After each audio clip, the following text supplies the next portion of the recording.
นี่คือเครือกระทงไล่หรือว่าเครือบักแตกพี่น้องขึ้นไปน้ำกุกใหม่พี่น้องพูนสูงพุ่นนี่คือเครือกระทงไล่เด้อพี่น้องเด้อหรือว่าเครือบักแตกหมากกระทงไล่พี่น้อง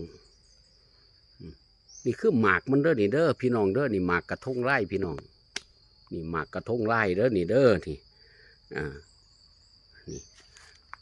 หมากกระทงไล่หรือว่าบักแตกนี่หมากมันหมากขนาดนี้พี่น้องสำหรับกระทงไล่หรือว่าเครือบักแตกนี่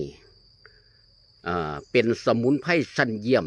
ในการรักษาพวกโรคกระเพาะพวกกรดไหลย้อนแล้วก็เข้ากับตัวยาอื่นๆอีกไปเข้ากับขมิ้นต้นขมิ้นเครือ